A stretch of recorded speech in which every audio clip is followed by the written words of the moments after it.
This is a quick overview tutorial in the use of the eCourt bundle and the use of CryptShare, which is the system we use to retrieve or download that Court bundle.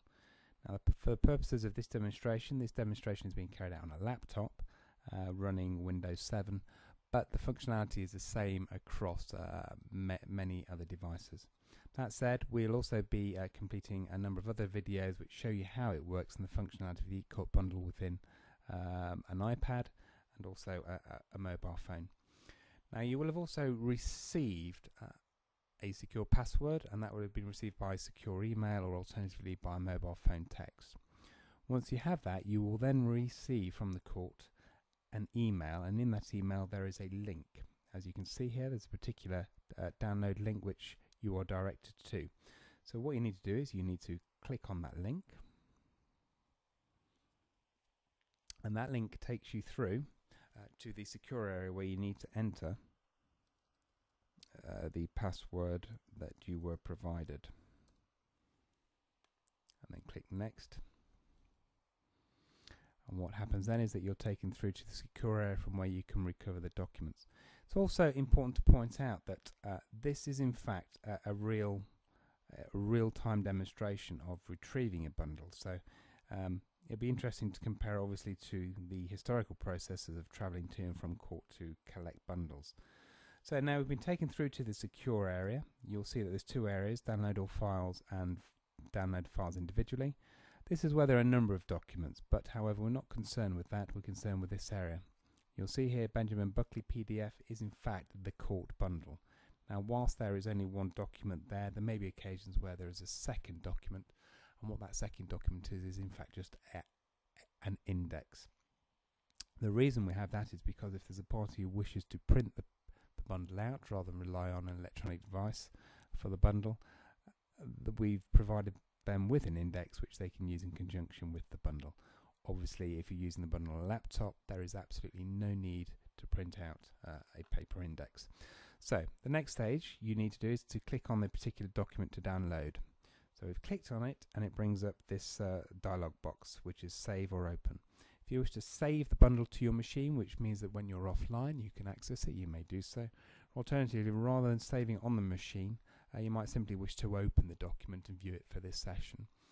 Obviously, should you go offline and return to it later, you'll need to repeat the process of accessing the bundle and entering the password again. So for the purposes of this demonstration, we are going to open the dialog box. Now, as said, this is done in real time, so you can see how long it has taken for us to now recover this particular court bundle. And this court bundle, as you'll see from here, is in fact 205 pages long, and it only took a fraction of a second to download. Obviously, the speed of your broadband connection is a major player here as to how long it will take. It may take others slightly longer. But what you have here is a 205 page bundle, of which we are on page 1, as identified by this box here. All the documents are numbered sequentially, starting with page 1 right the way through the bundle. You'll see here, if we open the thumbnail preview page, you can drag across all of the thumbnails because they're simply numbered sequentially all the way through. So that's 1 right the way through to page 205.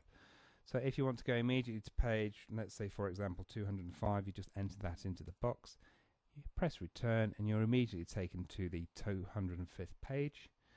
If you want to go to page, let's just say 2, we are immediately, as you can see, at page 2. Now, a number of jurisdictions have their own particular way of paginating or wish bundles to be paginated in a slightly different way from just purely sequential. Childcare, family proceedings are no different. In accordance with the practice direction, bundles are numbered in accordance with sections, section A, B, C, and so on and so forth. And we are able to search the bundle on a section basis because that is incorporated, and the section references are contained at the top right hand corner of the particular document concerned.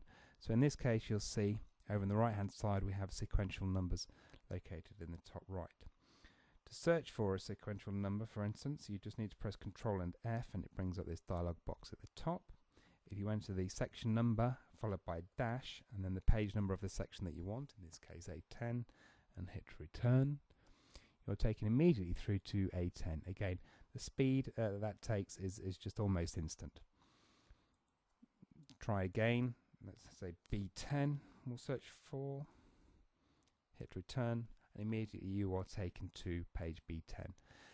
B10 is, of course, is on page 26 in the continuous pagination world. So again, if parties in court, there's a mixture of people using a court bundle based on paper and some that have a digital device. They are both cross-referenceable, so no party is prejudiced in any way by either using paper or by using a device.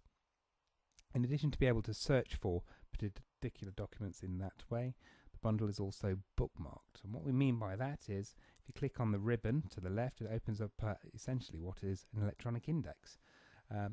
By expanding each of the areas further, you'll see the documents contained within each section. So section A, for instance, section E1, genogram is at page 1 of section A. The chronology is at page 2 to 4 of section A.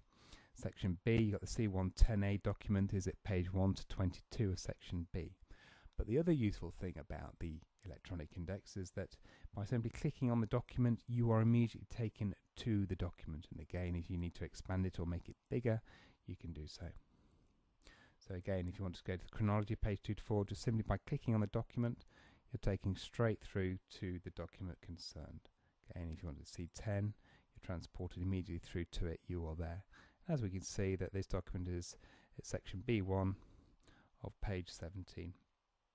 Another function that we've also added, if I just close some of those sections, is that obviously each bundle should be accompanied as part of the preliminary reading with the case summary. You click on the case summary. We're also highlighting some sections. So sections which we wish to draw the court, or documents in respect of which we wish to draw the court's attention to. We're trying to make it easier by adding in hyperlinking.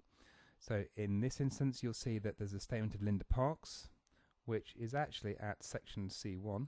So you'll see here initial statement of Linda Parks at C1.